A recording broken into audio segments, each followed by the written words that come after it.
Morning, everybody. I feel like I'm at school. This is good.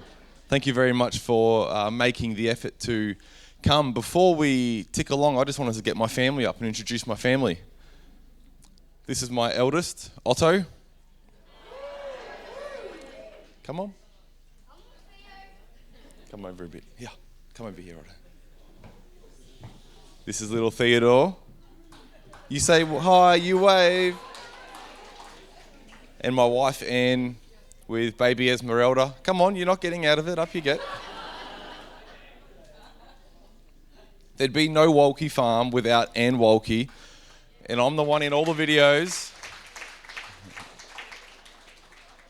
And baby Esma. So Anne's catering today for 150 with a 4-week-old. It's my little family, who I'm very proud of. So I wanted you all to meet them because they're in a lot of our media.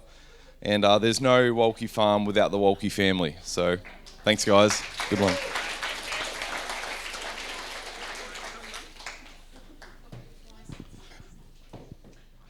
Right, I loved Max's little analogy there of the drop of water in the pond.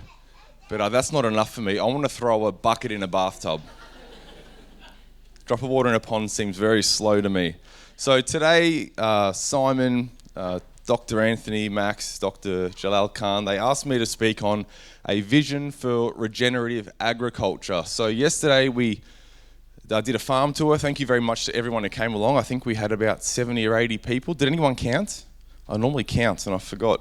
But it was a great tour. I had a lot of fun with everybody. And so we are gonna do a little bit of a farm tour recap just to explain a bit about what the farm is for people that didn't come yesterday and slip and slide in the mud with us. And I'm gonna paint a little bit of a vision for what I think the future can be and has to be. And I'm also going to talk a little bit about the hurdles that we have in front of us and why we're not there already. So it's a little bit of carrot and stick today. So you'll get both. First thing first, I want everybody to put their dominant hand in the sky. Hold it up. Now down between your legs and feel under your seat. And yell out if you find something. It's not a piece of gum.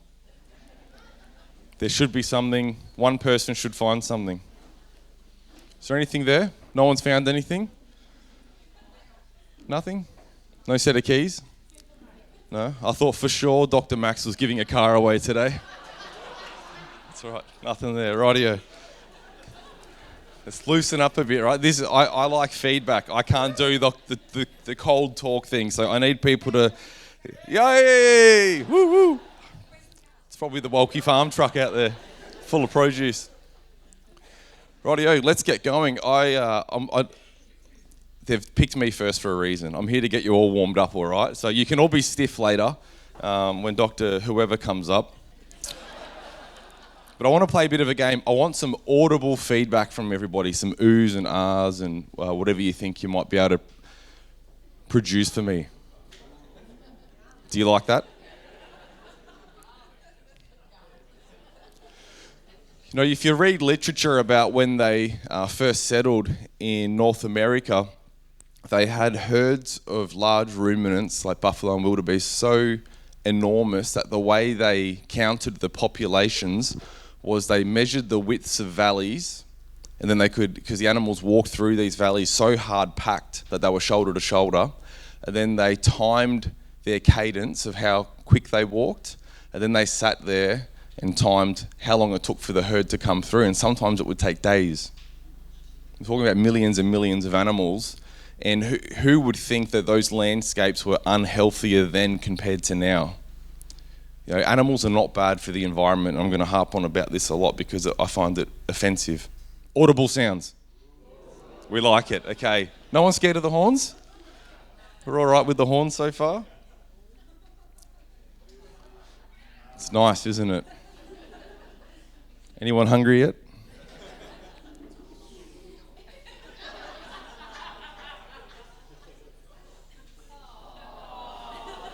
It's nice, isn't it? Has anyone eaten penguin? No.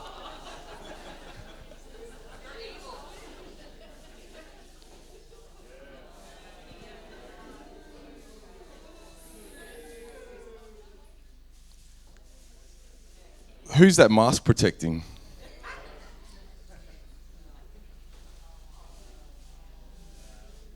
Yeah, I don't know if these are broilers or hen chicks being raised, but if these are broilers, your meat chicken, your KFC, your Coles, your Safeway chook, if that's what they are, they'll be there for 30 days and finished. That's the whole life. Static for 30 days. These are probably the lucky ones because they've got some sunlight coming in the walls. This photo's corrupted, unfortunately, but this is a Chinese mega farm. These are sows, or gilts probably, in pens, waiting to be artificially inseminated. This is an Aussie feedlot.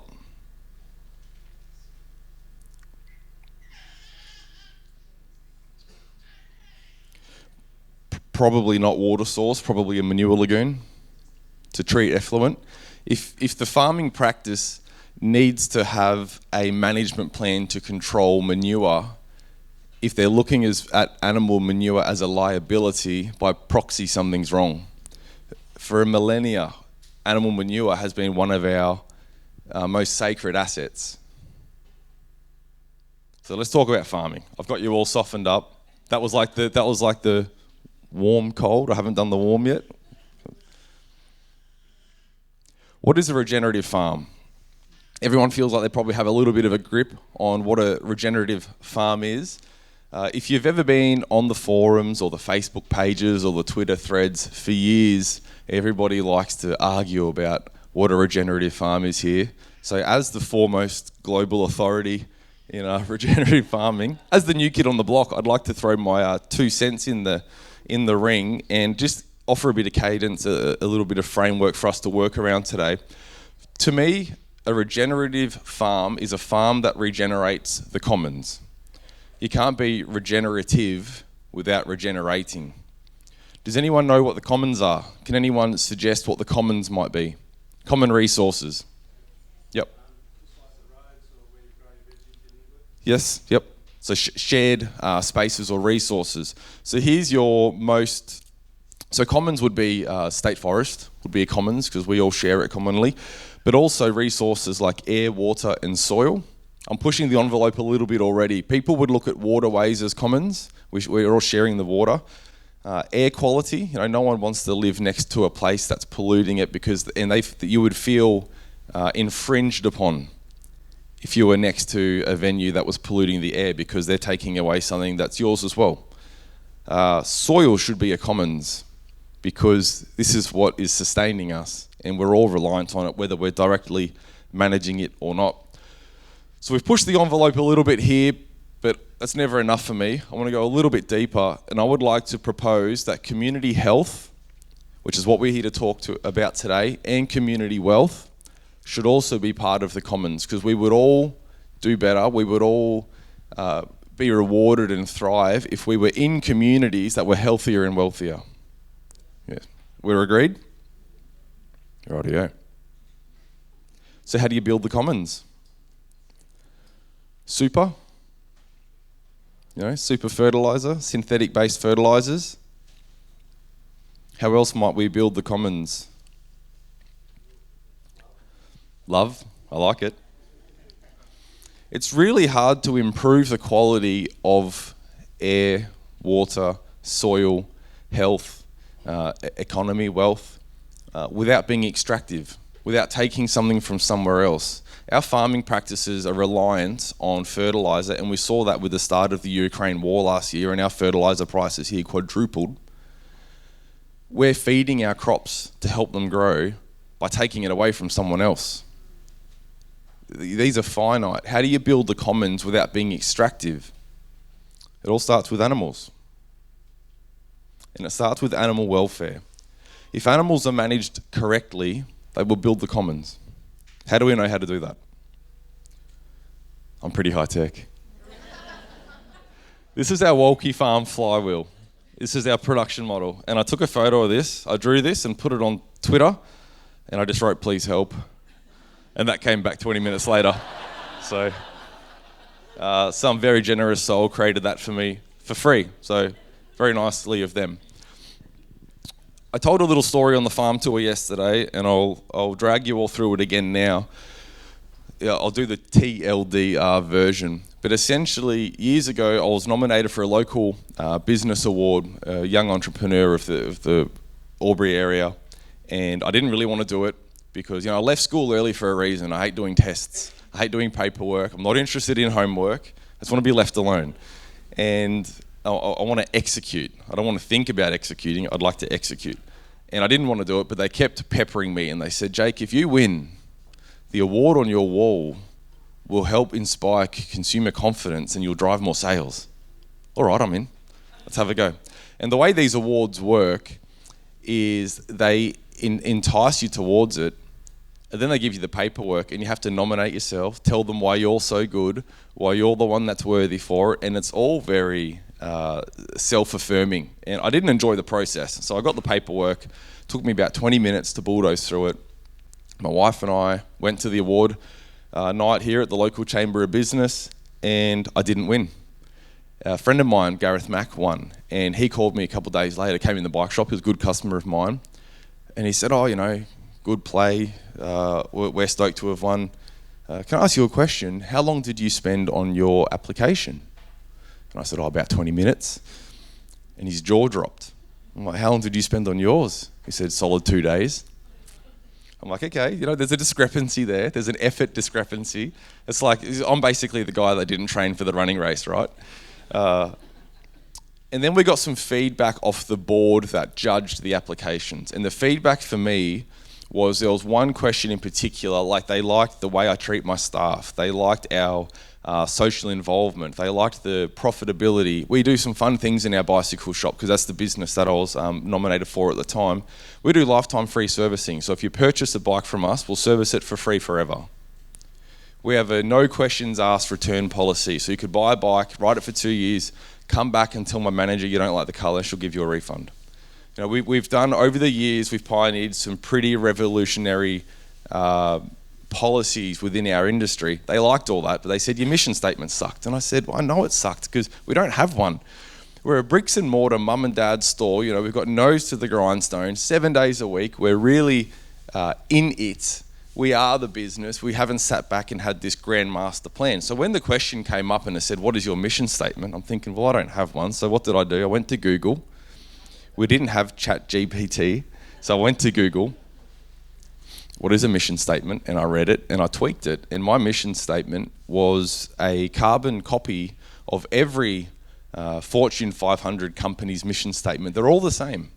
And it was something to the effect of Cycle Station's mission is to service our community by providing quality bikes, mobilising our community, decongesting roadways, helping people get fit while returning a healthy profit for shareholders. Mumbo jumbo word salad. They're all the same. All mission statements are the same, absolute nonsense like that. Where am I going with this? We're off into bicycle land. When we started the farm business in 2019, which was a bit of a result of a food healing journey that I've been on, we've got 150 people in the room. Who's had healing by food and environment changes? Yeah. We've all got our own little anecdotes. And if you tell people I've healed my acne or my eczema or my respiratory allergies or my type 2 diabetes by food, people will dismiss you. It's a bit of an anomaly, or that worked for you, it wouldn't work for me. We just had over 100 hands in the room go up. The plural of anecdote is data. We've got some real good data here. So we got into the farm. I've been plagued with respiratory issues. My father used to come in bedside when I was a young child and peel the sheets off my legs in the morning because I'd scratch my legs in my sleep, and I'd cut them up because I was itchy, and the sheets would stick to my leg while they were bleeding. So Dad would come in and peel the sheets off my leg, and I'd have a shower, and then there'd be this ritual of Bepanthen or whatever other bum cream I was getting that day. And I've been a sneezer, a runny-eyed, snotty mess my whole life. I say this every farm tour. I've got no idea why she married me. I reckon I've had snot dribbling down my chin the last 15 years. Just an absolute, hay fever and everything, but it was always about getting medicated. So I used to be a very good frequent flyer at the local GP clinic. I used to go down to Melbourne every month for desensitisation, immunisation. I don't know what they do, but they injected me with dust and grass and pollen and cat hair and all the other things I was apparently allergic to. And one day I went to the GP and I said, I've had enough. I can't handle it anymore. This is debilitating. During the snotty season, I like to call it, during spring, I'm on the bed a day a week. I've got 50 staff in my bike shop and in my restaurant. I can't be on the couch a day a week, irritable, grumpy, my worst self. I was my worst self with these symptoms. I said, you need to help me, otherwise I'm going to sell the shop and I'm going to move, because I always knew that I was a little bit better by the coast. I reckon Dr. Jalal might be able to touch on that, because when you go to the coast, where do you go? You go to the beach, yeah, and you take your shoes off and you go for a swim. So I said, I want the steroid shot. I had a friend who got a steroid shot and he said it was awesome. He said it fixed all his problems. Retrospectively, it sorted him out for a year. But I didn't know that at the time, because he was in that year and it was a really good year. I said, I want the steroid shot. And to this GP's credit, a pretty stock standard GP. I didn't get any revolutionary advice. She said, no, because you're young and otherwise healthy, and it thins your bones and it ruins your metabolism and it whacks out your hormones. I'm not going to be the doctor that writes that script. And I'm eternally grateful that she took a hardline approach. She said, but what I will do is I'll turn up the dial on all your other scripts. I was on 3 scripts at that time. Tablets, hay fever tablets, nasal sprays and eye drops. And the eye drops were the newest, and they were giving me the most reprieve, probably because they were the newest. And I was in such a state, I raced over to the pharmacy and cashed them in. The pharmacist gave me a bit of a look and he said, that's quite the cocktail. And I said, serve it up, let's go. And before I'd even left the pharmacy, I'd ripped open the cardboard box that had my puffer in it, shake, shake, shake, 2 squirts up each nose. And as I stepped over the threshold of the pharmacy onto the street side, both my nostrils opened up and blood just started pouring down the front of my shirt like a tap. I looked down and there weren't drops. It was a stream. I don't even know if it's scientifically possible to have that much blood coming out of your nose, but for the sake of the story, it did. I had to lay on the side of the street and pinch my nose and try to stop this, and I'm sure people thought I was some coked out homeless guy having a little lay down there. But I thought, this is a nonsense. All these things that are meant to be helping me, I just paid the GP $120, and then I went and dropped another $80 on these scripts that I have to buy every 6 weeks, and it's worse. I'd rather sneeze than have a blood nose. This is no good. And I went home, told my very patient wife, this is no good. And basically, we had a conversation over the next few weeks where Anne's like, are you ready to get serious about getting better? Because she's wise and she's healthier. And I was, at that time, I was an icebreaker iced coffee for breakfast. It'd be noodle box chicken satay for lunch. It'd be I'm on the hop, and I'll grab a Mars bar or whatever it was for afternoon tea, and just an atrocious diet, bad sleeping hours, up all night working. And we really started down this food rabbit hole, because immediately when you start cutting certain things out of your diet, you start feeling a little bit better. I'm like, well, how can we do a little bit better again? And it got to the point where it's like, I want to eat organic meat. I want to eat protein. I want to have a protein-heavy diet. It was about getting away from processed foods and away from carbohydrates for us. I said, I want a protein-heavy diet, but for me, it made sense that it was from animals that were healthy, and it didn't feel like medicated animals were healthy. I didn't want an animal that had been in a regime where it got drenched or wormed every 6 months. I didn't want animals that had been fed subtherapeutic antibiotics laced through their feed. I didn't want these things. And I went to the farmers markets. I went to the local organic store, and I couldn't find what I wanted. It wasn't there. I spoke to the guy at the farmers markets. Fine producers, but do you drench your animals? Yes, we do. If I go in the paddock, I've never done it before, but if I drenched my cows, the dung beetles would stop processing their manure on the ground. And this is not woo-woo. The local university calls me every year to come and scrape dung off so they can take it back for their dung beetle programs where they're breeding and studying dung beetles, because if they get it from any other farm, the dung beetles die. This is common knowledge stuff. So I didn't want those things. And I said to Anne, we just got to do it ourselves. We've got to raise these animals ourselves. So there's a long story about how that all came together. But through being on the farm, we now do beef, pork, chicken, lamb, eggs, honey, and we breed puppies for the pet market. And we'd have a couple of other tiny little ancillary enterprises on the side. But just through working on the farm, troubleshooting, going on this mega steep learning curve over the last few years, the staff, my family, have naturally developed the principles and the values of our farm. And I call it the 5 pillars of production. There's 5 different values here, starting with animal welfare. And I call it a flywheel because a flywheel is a little gadget, little gizmo, that once it gets going is self-perpetuating. It can build and hold momentum. And this was organically discussed and created through passion and necessity on the farm. And the reason I told you the story about the business award before was last year, I think it was, I got nominated for the region business award, and it was the same tug of war. I didn't want to do it, but they twisted my arm, so Anne and I thought it would be a good party, so I did it. And this was what I presented. This is what I built my application on, and I probably spent an hour on this one. And I won that award, which we were excited about. And I don't know where I put the trophy. It's not on a shelf anywhere. I don't think it's helped sales. But I was proud of that because this isn't contrived. This isn't Google, what's a mission statement? This is our production model. This is our value statement. This is our community pledge. This is everything. And we're going to talk a bit about it now. But for us, everything starts with animal welfare. And animal welfare is for me, you have to take into consideration the natural expression of the animal, its natural environment, its current environment, and what you want to get out of that relationship. And I'll go into that in detail. I'll explain the other 4 now, and then we're going to drill down on animal welfare a little bit deeper because I think it's important. Most people, the industry has all these approved best practice welfare practices that are nonsense. Cutting the tails off pigs is best practice, grinding their teeth out so they can't eat each other.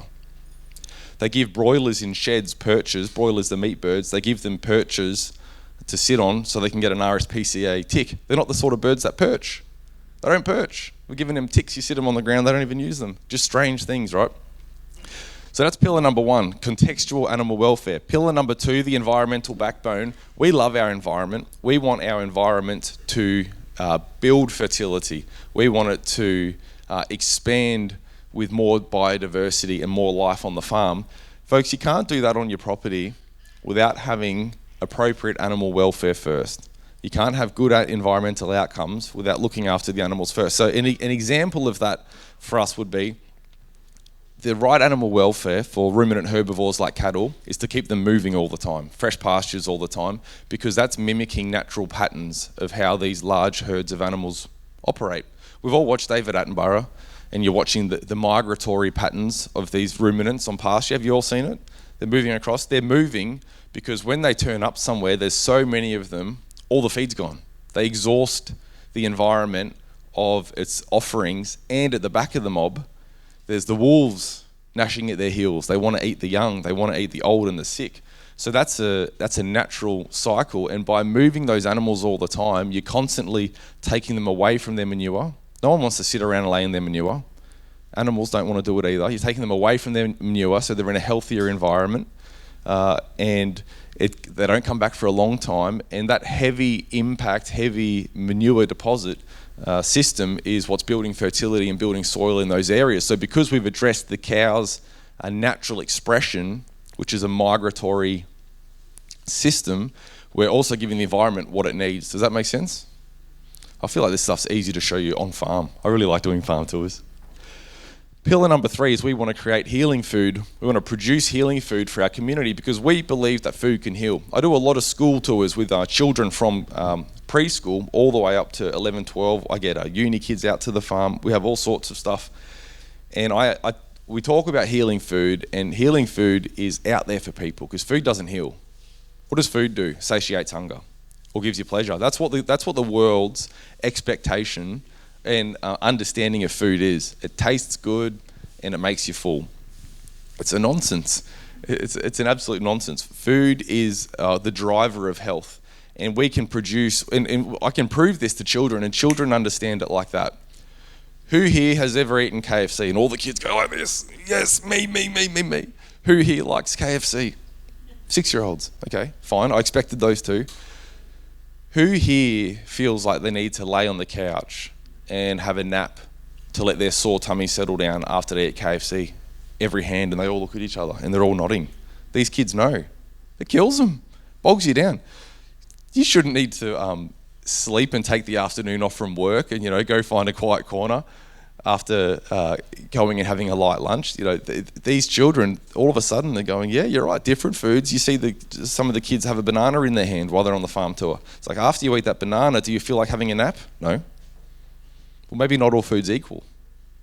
And maybe an extrapolation of not all different food types being equal, maybe pork's not pork, not pork.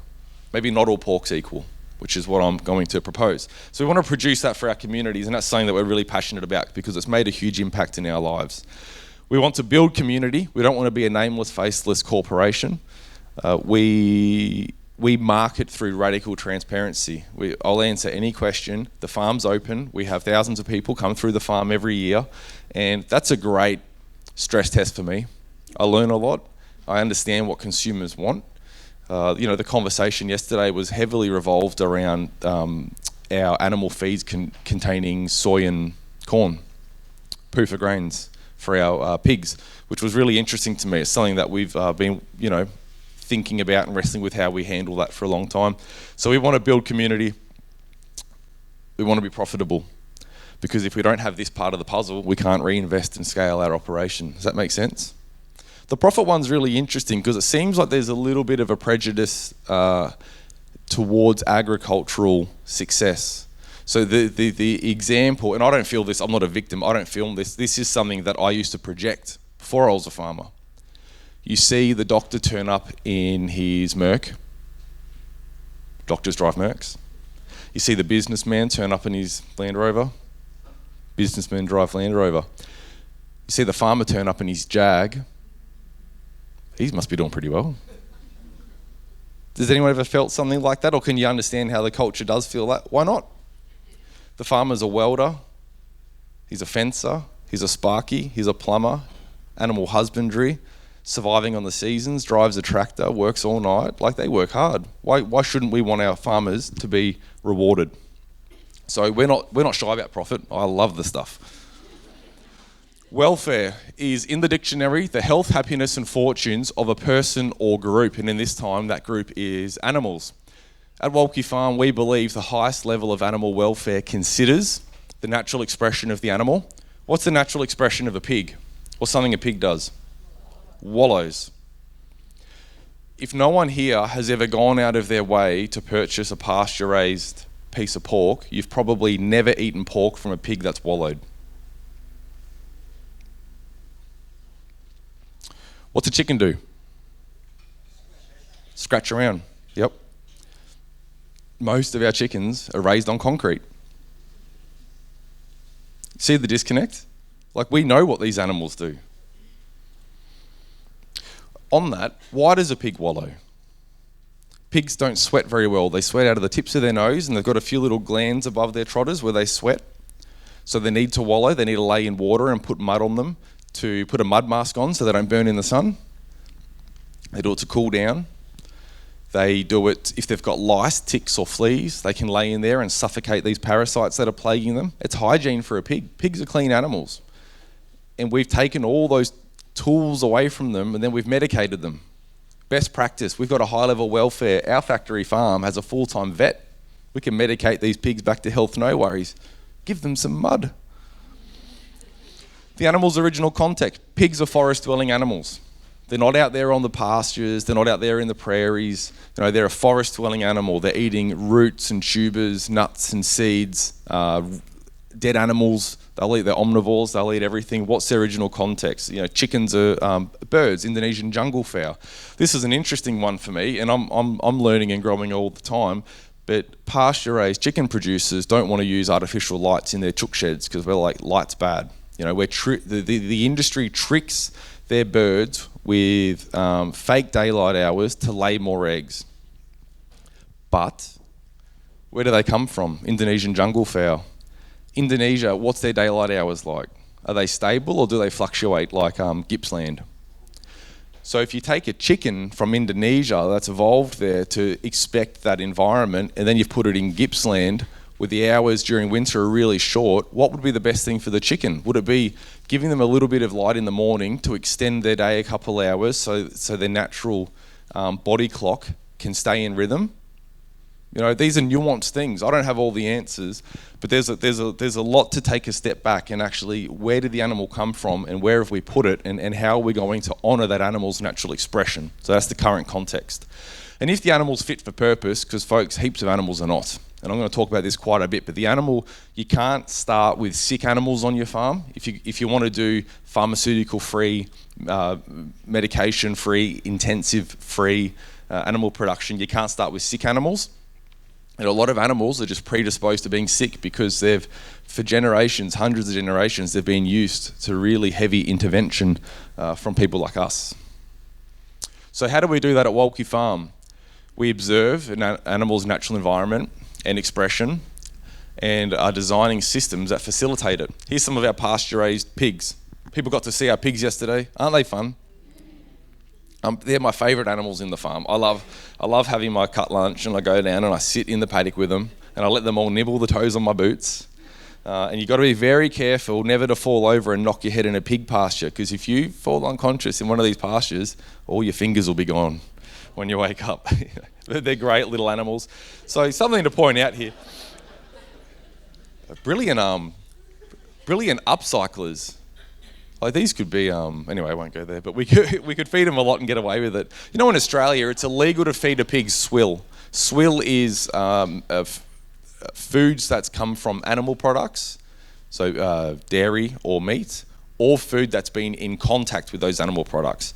So if a restaurant has a plate and it gets sent back to the kitchen, the scraps, and it's got a steak, left a bit of steak on the plate, and potatoes and corn, that potato and corn's contaminated, right? You couldn't feed that to a pig. If you had potato and corn out of the field, you could feed it to your pig. But if it's come in contact with animal products, dairy, meat, you can't feed it to the pig. The industry is trying to protect itself against disease outbreaks. I think it's a bit misguided. The issue is if they eat animal products that's been imported.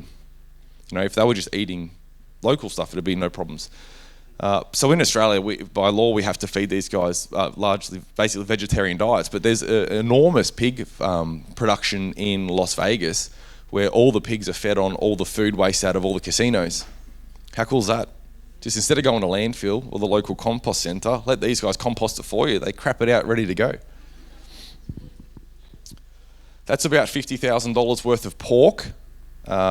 In probably 300 square metres. They go to another paddock about that size roughly weekly, well exactly weekly, but the size fluctuates a little bit, and it'll be less than $2,000 worth of infrastructure. Let's go through some animals' natural expressions for their welfare. You know, chickens are omnivorous. Same thing again, nearly all chickens in Australia fed vegetarian diets. We had a lady come to our cafe once and buy a carton of eggs, dozen eggs, and then she's halfway out the door and she comes back and she goes, "Oh, these chickens are vegetarians, aren't they?" And the staff are going like, "No, they're in the pasture. Like Jake's really passionate about the fact they eat worms and crickets and grasshoppers," and she got a refund.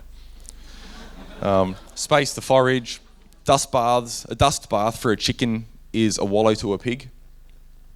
Perches, and their bodies aren't mutilated in the wild. You know, in our industry, they laser their beaks off at a day old because they get so bored in their caged egg environments that they'll eat each other if their beaks are whole, but if their beaks are snipped off, then it hurts them to eat each other, so they can't quite get in. So this is a caged egg facility, which is still legal. I think it's nearly half of egg production in Australia.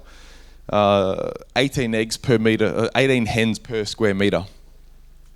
They learn to do a little shuffle in their pens to come to the front to have food access, and then when they're full, it's like a little merry-go-round in there. What's the impact on the commons? Air, water, soil, be your rubbish. This is barn-laid, so if you buy barn-laid hens, it's the same shed but without cages, they're just all on the floor.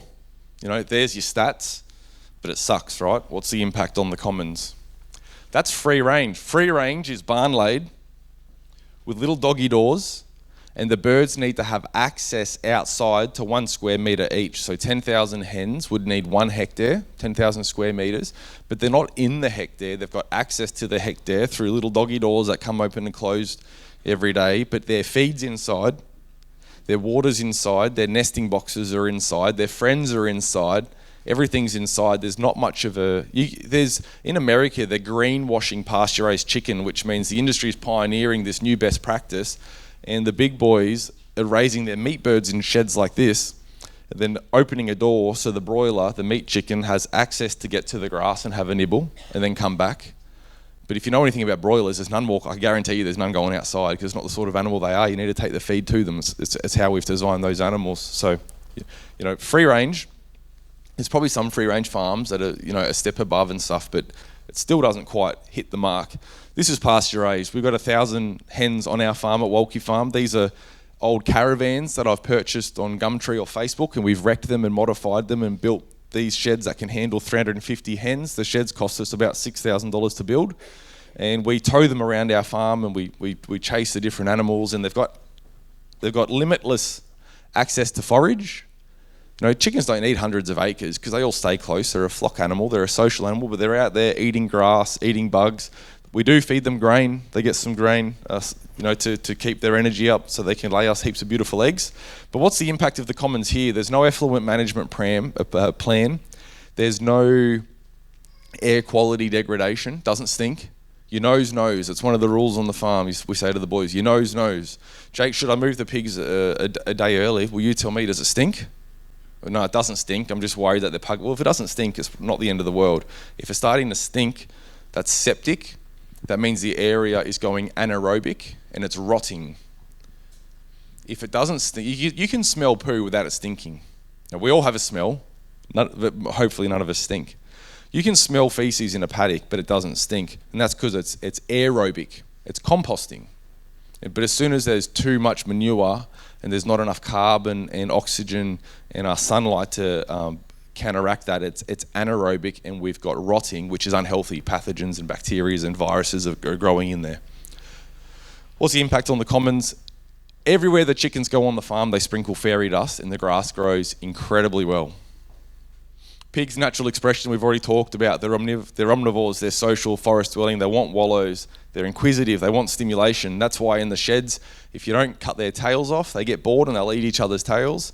And that's, once they start bleeding, it's game over for those pigs that are bleeding, because all the other pigs are like, drop of blood to shark in water now.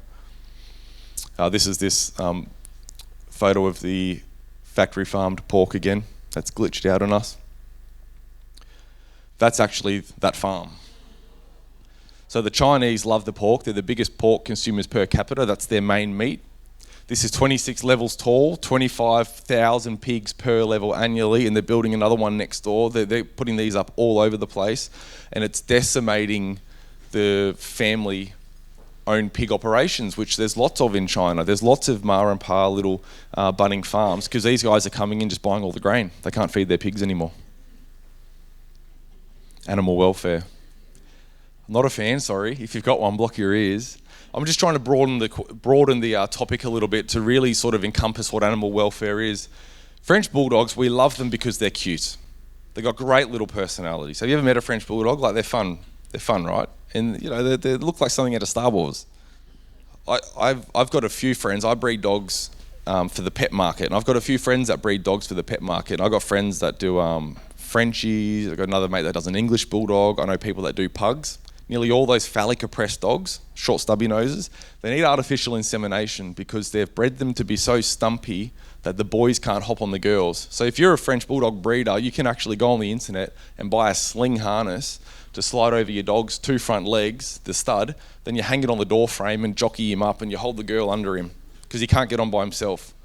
Or you artificially inseminate, and when you're selling dogs for $8,000 a pop, you'd love to artificially inseminate because you can give your dog a progesterone injection, and you can measure it daily and then find when it's on peak ovulation, it's got the most eggs being released, and then you can hit it with your artificial insemination and you get the biggest bang for buck.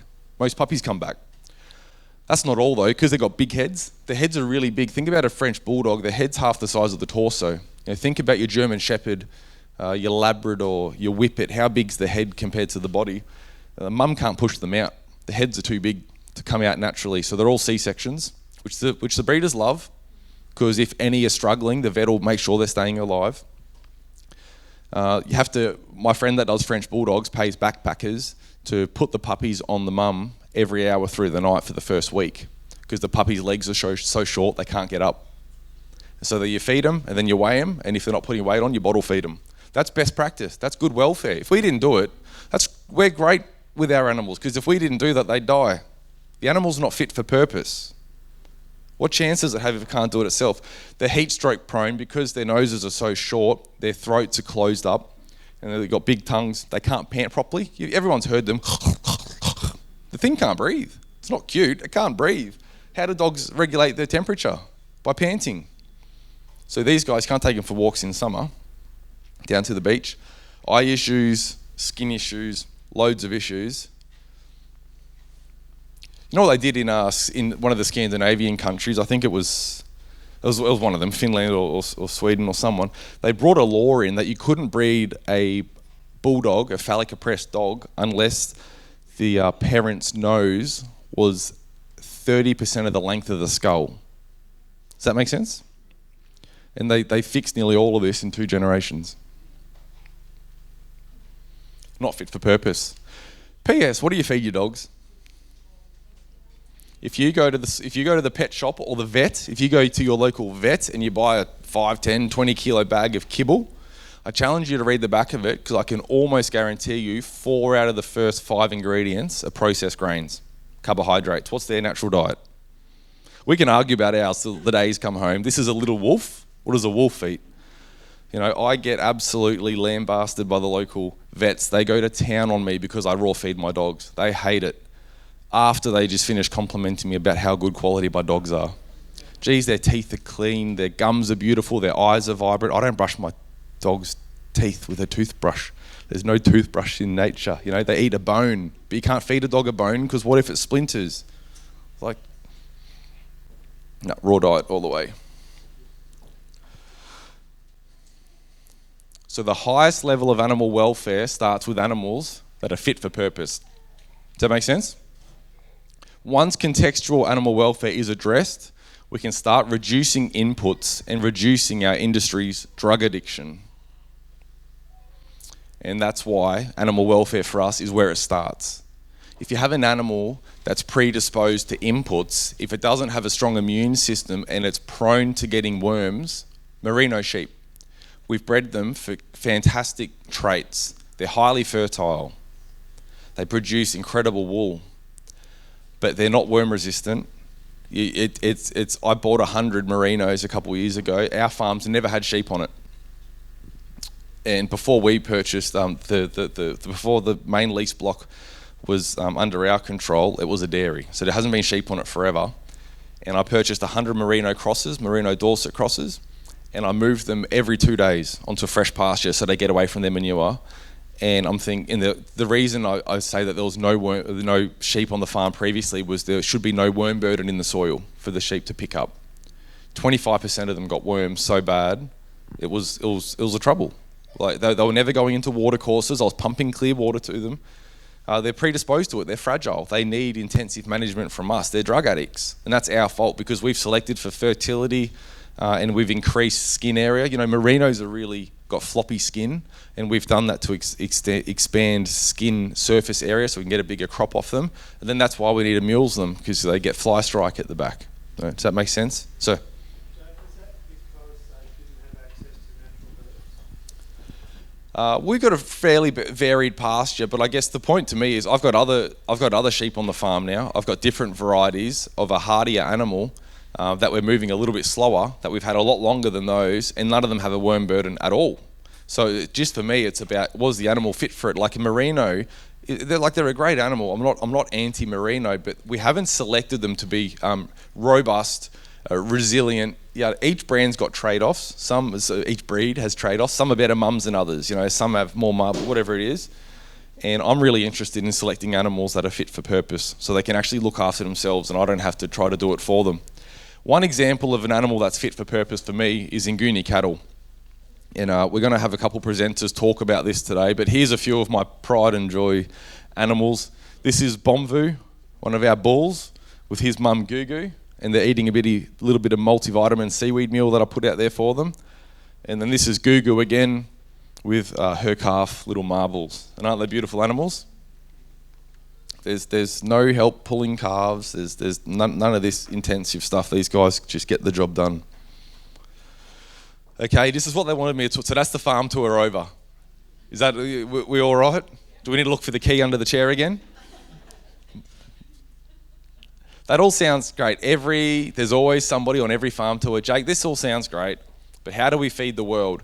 Joe Rogan had Joel Salatin on his podcast. He's had him twice now, and he had Will Harris from White Oak Pasture. These are two formidable industry-leading regenerative personalities that have been at it a long time. These two guys are my heroes. Joe has asked both of these gentlemen, is it scalable? Can we feed the world? And I don't think the answers we're getting are really good enough. Because it's answers like Will Harris says, I don't think it's my job to feed the world, it's my job to feed the community. He's right, but you're still dodging the question a little bit. Joel Salatin will say we shouldn't have cities. There shouldn't be a Los Angeles with 30 million people in it that's so dependent on these. He's right. Still doesn't. We've got an LA. What are we going to do about it? I don't have the answer, so we're not going to address that. No. I think it is scalable. We've been going for 4 years, and we've gone from 20 cows and 30 chickens to this year producing $1 million worth of protein. This fiscal year just finished, and this calendar year will be more like $1.5 million protein. And if you divide that by 30, the average cost of a kilo of food from us is probably around $30. You can figure out pretty quick how many meals we do for people. And that's on a farm that's intensively managing 100 acres and then grazing on another 200 acres. So our punch that we pack per square metre outstrips any other sort of traditional farming model. But I don't think that's the real problem. Is it scalable? Well, it is, but that's not the real problem. When people want to pose you with that question, like we're all going to starve if we don't do it right. A third of all the food we produce is lost or wasted. We've got political issues. You know, people starve in Africa not because they don't, like they're the most fertile, abundant lands that have been, pillaged forever because of how abundant they are. It's a political issue. It's a transport issue. It's not a production issue. If we're tipping a third of the stuff down the drain, why are we so obsessed about can we feed the world? Well, we're already feeding a world 30% bigger than what we are now, aren't we? Not to mention the fact that we're all eating more than we should. This is the share of adults that are obese from nearly 10 years ago. This is like a 7-year-old stat. This is 30% obesity. Look at it. So not only are we wasting a third of the food we're producing, but everyone who's in a well-to-do country is probably eating twice of what they should to begin with. I just wanted to shift the conversation a little bit because all the onus is on the regenerative farmers. Is it scalable? It's like, well, I'm going to put some cases forward. I think it is, but that's not the whole conversation, is it? By identifying monocultures, we can stack complementary enterprises and increase production while building biodiversity, fertility, and reducing our dependence on chemical inputs. Was that a nice phrase? I was proud of that one. That was about midnight 3 nights ago. What are some examples of monocultures? Shout them out. Corn, so grain farming, wheat farming, whatever it might be. Anything else? Yep. Let's get away from cropping. Let's say that's all cropping's been spoken for now. What else is there? Vineyards and orchards. Yep, absolutely. They're monocultures. And I spoke to a bee. We've got bees on our farm, 30 hives. I spoke to a gentleman that takes his hives. He's got thousands of hives, truckloads of them. He gets contracts on the almond farms out in irrigation land, and he trucks his almonds out. He trucks his bees out to the almonds because the fruit trees need the bees there to pollinate them for them to set fruit. They pay him $300 a hive to take a hive. He takes a big semi out there. He's got a forklift. He sends them all around the farm to go out there and pollinate because without them, there's no crop. Where are the natural bees? They don't like it there. He has half of his hives die eat pollination, because the bees don't want a monoculture diet, so they're just existing. He said, when I take my bees for pollination, I feel like we're going to war. The bees don't like it, let alone because you've got hundreds and hundreds, probably thousands of acres of these trees, the dependence on miticides, fungicides, herbicides, suicides, homicides. Sort of tells you what sort of word herbicide is when you think about suicide. You know, these aren't nice things by nature of the word. So these birds can't handle, or these bees can't handle all of those different chemicals being poured on them. He loses half, but it's still a great payday for him. It's worth it. Pigs. Pine plantations are monocultures, aren't they? Australia has 740,000 hectares of pine plantation, according to Google, which is a monoculture. There's nothing in there. It doesn't serve, it's a 30-year crop, or they're getting it down to 20, apparently. Australia produces 5 million pigs a year. We do import pork, and I don't believe we export any, so that's a little bit of a washed stat. But it takes 5 months for a pig to get up and to slaughter weight. So there's more than enough room in our pine plantations, and it is their natural setting. You could put big header tanks on the top and gravity feed the water down, no power needed. Some simple electric fences. I got my pigs trained to single hot wire. Single brand hot wire. Those ones weren't, they needed two. You know, there's so much opportunity. I think the trees will grow quicker. You wouldn't put it in a pine plantation with trees under 4 years old, but that 5-year-old tree could handle a pig knocking around it for a week, depositing it all the manure. I reckon the timber would change, because there'd be so many nutrients being downloaded by those pigs that the timber would change. Pigs would clear the debris, the fallen timber, help it composting quicker, reducing fire risk and building fertility. They're workers.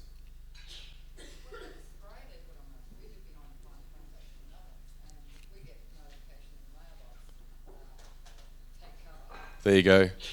Just said that they live near a pine plantation and they get a letter in the mailbox to take cover on days they spray. I'm not sure, but there'd be a workaround. I could make it happen. Hens. In orchards. I couldn't find a good photo on Google, so there's my hens. There's 2,500 plus commercial orchards in Australia, and we produce 16 million eggs a day. Sounds like a lot.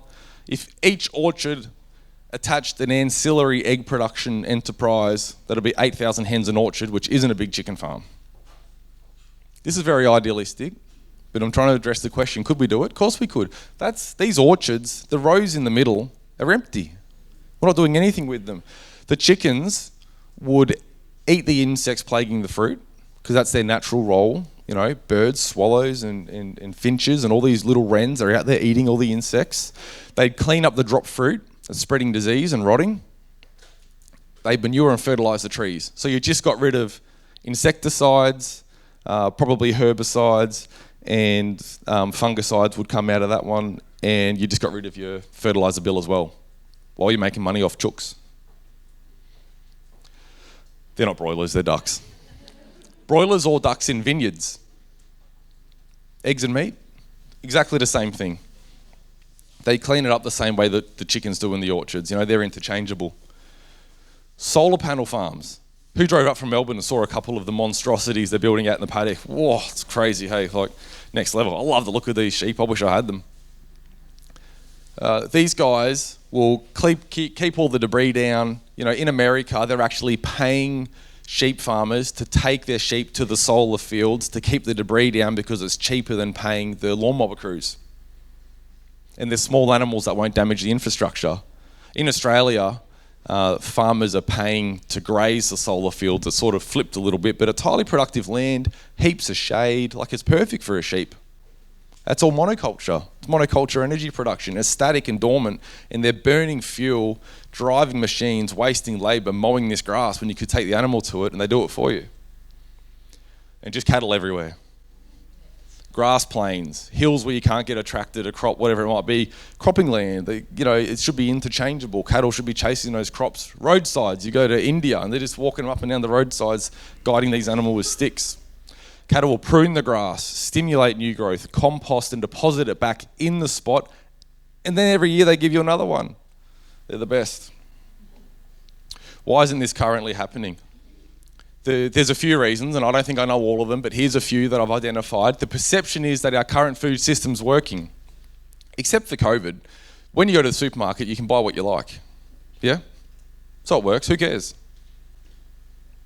Like, most people are apathetic. They don't think about it. They're busy. And I don't judge people for being busy, because their child needs braces, they're going through a divorce, the land tax is due, their employer won't give them a raise, fuel's $2, they've got psoriasis, their mum just got diagnosed with terminal cancer. Like, life's messy. Yeah? But once you've heard it, you can't unhear it, and that's what I'm here to do. The system's not working. Infrastructure and businesses supporting these current production models are already established, so they want to guard their investment and they want to guard their interest.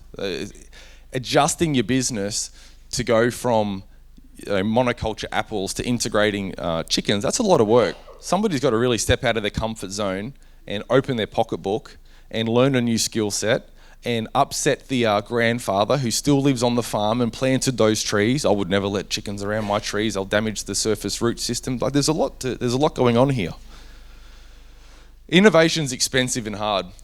If you came to the farm tour yesterday, you saw my 2 new prairie schooners that I've been developing. You know, I bootstrap everything you can see on the farms. It's tech screws, it's cable ties, it's upcycled materials.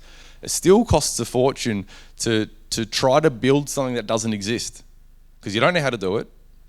I'm not very handy, so I'm bringing in labour to help me weld and do all this sort of stuff. And then I build a chook shed, and I'm so proud I did it so cheap. It was only $8,000, and then it doesn't work. Pull it down again, do it again. Pull it down again, do it again. There's a toll. There's a financial toll. It's not paying for itself yet. Pull it down again, do it again. There's a financial toll. There's an emotional toll. It's hard problem solving. It's hard on the staff. Jake, the infrastructure doesn't work. Like, I know. I'm trying to innovate. It's not easy. It's really messy. We're out there all hours just trying to hold stuff together as we're trying to pioneer new production models. There's burdensome red tape and compliance. What things that are requested of us have been written for businesses that have full-time admin buildings. This is me. This is me and bubblegum and sticky tape, and this isn't a sob story, but this stuff, why isn't it currently happening? Well, this is really difficult. When I first decided to sell eggs, I reckon I probably spent 2 weeks figuring out how to get an egg stamp to certify my egg so that it was saleable products inspected by the state. Because you have to build a room in which you clean and grade the eggs, and the room has certain specs. It's got to have certain light, it's got to have paper towel mounted on the wall, it's got to have hot water supply, it's got to have 2 sinks, it's got to have a washable surface and walls, ceiling and walls. This isn't told to you in an A4 document. This is a 300-page document that's designed to be impossible to read. It took me a long time, but once I did it and I got ticked, now other pastured producers or budding pastured poultry producers call me, go, how do you do an egg grading room and get your tick? I can spend 20 minutes with them and they'll get their tick. 2 days work on their end. But to begin with, someone's got to pay some pretty big prices of effort and stress. Infrastructure to support small producers is very scarce. When I started our business 4 years ago, there was 3 local abattoirs servicing red meat kills. We're down to 1. So I thought 3 was scarce. Last 1. If Gathercoles in Wangaratta, who are very good to us, for everything, everybody wants to do poo-poo on abattoirs. These guys are really good to us. If they sell, if they get too busy and can't find talent to run their shops, if I offend them, if I don't pay my bills, if for any reasons they go, look, Jake, we're not interested anymore. Thank you very much. Business finished. And everyone I produce for. We are custom process in our butchery. We cut meat up for 10, 15 other local farmers and facilitate them going to market. They'd all be done too. Our culture celebrates specialists and not generalists, and I love generalists. I gave this example the other day, but when you become a specialist, everything revolves around that. So if not only you're a doctor, but you're a cancer specialist, and then you specialize in a certain type of cancer, all of a sudden you're a breast cancer specialist, but that wasn't enough. Then you've focused in on a certain type of breast cancer, and you're that guy, and all of a sudden you're not driving a Merc anymore, you're driving a McLaren, and you're celebrated. But if you talk to that person, I guarantee everything in the world causes that specific type of breast. Like everything revolves around it. It becomes tunnel vision. You know, there's more to the world. The world's very broad, and there's a lot of different aspects. Like the culture celebrates and rewards specialists, but we need generalists, in my opinion. And the talent pool, Farmer Jake, we need to level up and operate in a more sophisticated manner. Pastured poultry producers, people like me that are raising meat chickens on their farm, broilers, and this pains me to say this because I don't want to dump on my industry, but I can almost guarantee you that all the brooding sheds, which is you get the little day-old chicken and you put it under heat, I can almost guarantee you that all the brooding sheds in the industry, this fledgling industry, are not meeting these chickens' needs.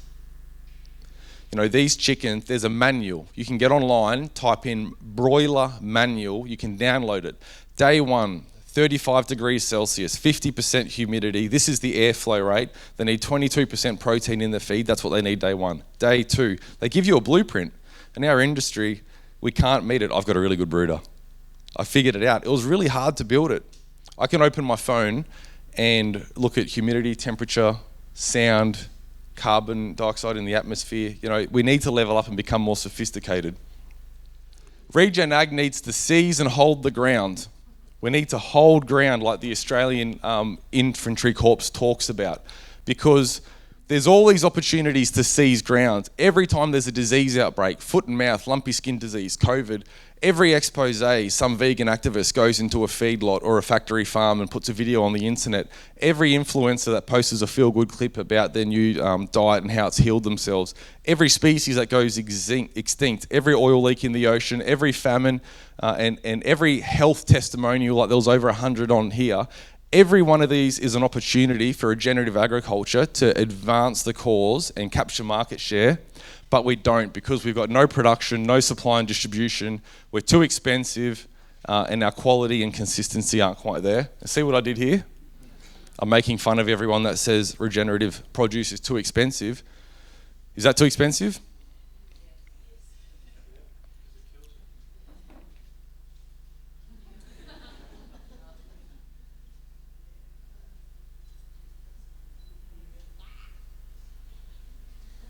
Too expensive. Watch collections.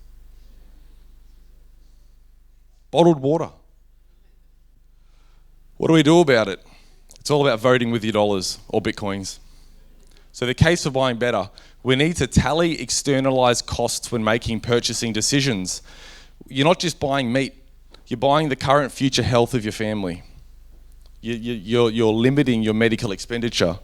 Your food's not being subsidised by environmental degradation. The animals aren't subsidising your food by suffering, and you're helping build robust supply chains in your community. How could you make a difference? Vote with your dollar. That's really it. It's really all it is. I'll build it. There's other farmers that'll build it. The hardest part of our business isn't farming. Sales, butchering, processing, and supply chain logistics. Demand transparency from your farms. Get involved in the conversation, which is give your local farm a 5-star review on Google. It is really hard to get reviews on Google's, and it makes a huge difference to your web traffic. If I got 150 5-star reviews on Wolki Farm today, it'd be the highest rated, highest reviewed farm in all of Australia. You know, that'd make a difference. Like most of us have 3 or 4 reviews on our things. Thank you for listening.